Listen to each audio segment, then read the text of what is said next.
Suddenly it got extremely dark in here. That's crazy. My room is lit by two candles right now. It's 5:48. I'm uploading 8,000 bazillion times today, but I felt like saying something. I don't officially react. I've never been a reaction channel. I don't react to the maelstrom that's out there right now with the mukbangers, the body positive, morbidly obese women that are in denial. And I said earlier that I find it outrageous, and I do. But there is still a place in me of pity because I've been in that dark place of delusion and addiction too. And I definitely believe food is an addiction.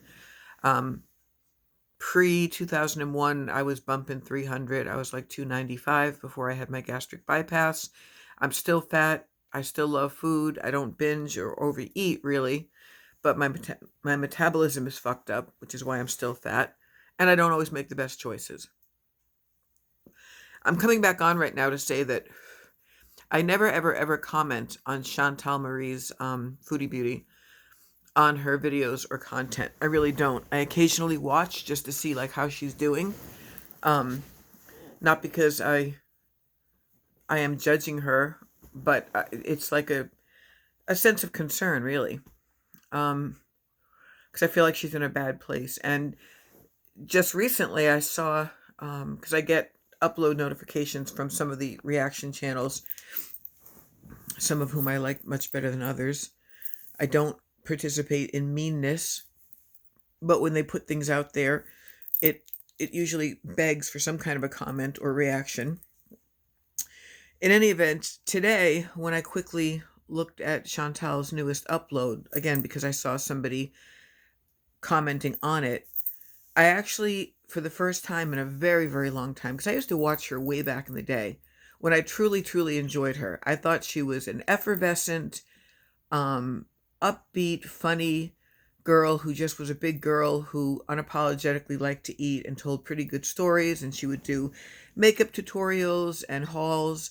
And I thought she was amusing. I used to watch her every day. And I'm not sure at what point it all really started going downhill with her mental health and with the severe binging, but it started really getting to me and I just didn't watch her anymore. But today I watched a few minutes and then I was going to actually comment. I actually was going to comment even though I might be blocked. I know I've commented a few times on her community tabs and the comments have never showed up, so I'm not sure how that works. But today I was not going to say anything mean at all. I was going to say this saddens my heart and I wish you knew that there was help available. There's help available for all addictions and depression and bipolar and whatever else you're going through, depression, anxiety, what have you. Help is available if you reach out and admit you have a problem, which I'm not trying to push AA down anyone's throat, but when you're in a 12-step program like I am, the first step is admitting that you're powerless and that your life is unmanageable. And then from that admission, you can then go on to improve your life. I know she doesn't watch my channel, and I'm not sure how hashtags even work. Or maybe she does watch me, and she's the one giving me the instantaneous thumbs down, although that could be about 20 different people. I don't really care. I always say I wish somebody would make themselves known and say, like, I hate you, you fucking bitch, and at least let me have a dialogue. At least tell me why. I don't ultimately care at the end of the day, but I am curious why I would piss people off just by being myself. But you know, people like Chantal and her ilk are problematic just by virtue of their messy lives and they're putting it all out there, which I just did for half an hour. But I really feel bad that she turned her comments off and that she seems severely depressed. And it's really, really hard to watch somebody doing that to themselves. Like, I can't fathom that amount of food. I didn't even eat that way before my surgery. I certainly can't now. I'd physically explode. Um, Thank God, because I don't really know where I would have wound up.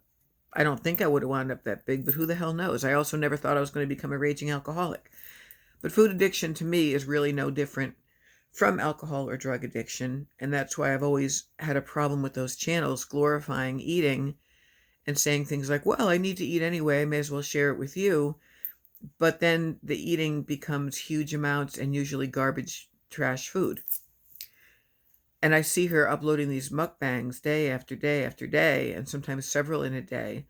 And I know she has health problems. And I just cringe. I just wince. Like, girl, what are you doing? Like, your organs are probably crying out for help and for relief at this point, you know? Um, but when you're in that cycle of addiction, it's really hard. And so I do, contrary to what I said half hour ago, I do feel sorry for her. And I just wish, I think that she's intelligent enough to know, to have that moment of clarity of like, I need help, whether it's Overeaters Anonymous or deep psychotherapy or medication. I know she was on Vyvanse for a while, which is basically like a form of speed, and it was making her manic, but it's really hard to find the right balance and to talk to the right doctors and maybe even see several doctors and really get it all out there, really spill it all out and trust a professional and go the psychotherapy route, go the inpatient treatment route, go the medication route. But you can't keep doing the same thing you're doing over and over again and expect different results. That's the definition of insanity. That's what I was doing with my drinking. And, you know, I don't think, anyway, unless I've been in a total blackout, that I've ever gotten on here and been drinking and drinking and drinking. I've come on sometimes when I've been drunk or hungover, but I would never think of, I mean, like when I see morbidly obese people mukbanging, to me, it's no different than seeing an alcoholic practically with a funnel pouring Jack Daniels down their throat. Like that to me is what it looks like and what it feels like. And so in this latest upload that she just did, I'm sensing that desperation, and I'm hoping that the desperation and the depression actually makes her turn a corner. That's all I want to say. I very much doubt she's listening to me or watching this, but Chantal, if you are watching it, it looks bleak and hopeless right now. It looks like you're in a dark tunnel. It feels that way. It's very hard to believe your mind when your mind's playing tricks on you, but there is help. There's people who have been down that road. It's a long, long, long journey ahead of you if you want to get healthy and lose weight, but you're worth it. You're a human being. You're worth it. We're all worth it. Everyone is deserving and worthy of a sane, happy, healthy life. Okay, so like I said, I don't know if she's watching this or not, but maybe I'll hashtag Foodie Beauty or something. In any event, guys, I just felt like sharing that because I'm in a tremendously sharing mode today. And I'm also going to turn on my light and read you a couple of poems. Actually, not, whoa, that's harsh. These are not original poems, but these are poems I wrote down because I just love them. They're from a site on Instagram called Poet and Prose. Her name is Angelica Newman, and she's a friend of mine. And she uploads beautiful pieces from other people. Here's a good one. The seed of God is in us.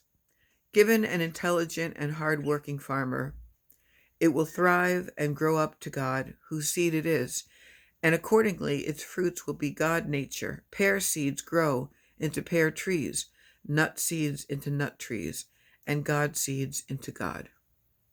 Meister Eckhart. I wrote, my pen is dipped in the ink of imagination and held like the lightest quill in the hand of inspiration. We must risk delight. We can do without pleasure, but not delight, not enjoyment. We must have the stubbornness to accept our gladness in the ruthless furnace of this world. Jack Gilbert, American poet. Trees heavy with birds hold the afternoon up with their hands. Armed with the arms of summer, you come into my room, come into my mind, and untie the river of language. Look at yourself in these hurried words. Bit by bit, the day burns out over the erasing landscape.